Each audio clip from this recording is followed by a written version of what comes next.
আমি পেরেছি! আমি এখন পৃথিবীর সবথেকে উঁচু বিল্ডিং এর টপে দাঁড়িয়ে আছি! এটা অসাধারণ! বাপরে, কত উঁচুতে আছি! আমার খুব ভয়ও লাগছে। আমার নিচে তাকালে হবে না, শরীর খারাপ হয়ে যেতে পারে, ভয় লাগছে আমার। স্বীকার করছি, ফেস্টিভ্যালের স্বাদ মাটিতে ভালো লাগে, কারণ মাটিতে আমার পড়ে যাবার ভয় থাকে না, আমি উচ্চতায় ভয় পাই।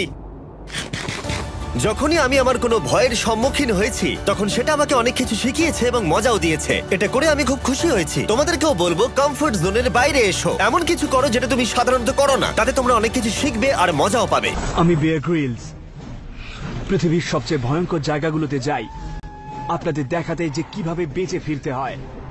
আমি সারা পৃথিবী ঘুরেছি।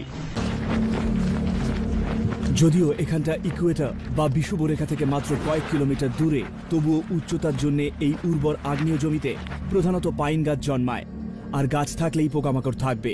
এইসব শুকনো কাঠে ঘাপটি মেরে থাকে রাইনো গুবড়ে পোকা। আর ঠিক এই ধরনের জায়গায় ওরা বেশি পছন্দ করে। এই যে দেখলেন, এই জন্যই এটাকে বলে রাইনো গুবড়ে পোকা। শিংটা দেখুন, এটা দিয়েই ওই শুকনো মরা কাঠ খুঁড়ে ওরা বেরোয় আর খাবার জোগাড় করে। তবে জানেন, এগুলো কিন্তু দারুণ শক্তিশালী। আমি ওর গায়ের জোর বেশ টের পাচ্ছি। আর এই দেখুন, এইগুলো, এর সাহায্যে এইগুলো দিয়ে ওরা চেপে ধরে একেবারে গন্ডারের শক্তিতে। এটা হয়তো নিরামিষাশী হতে পারে, তবে আমি একেবারেই নই।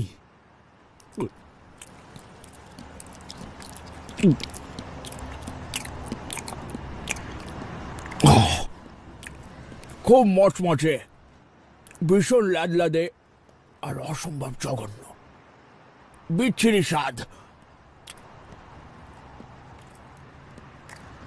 এবার শিংটা গিলে ফেলি।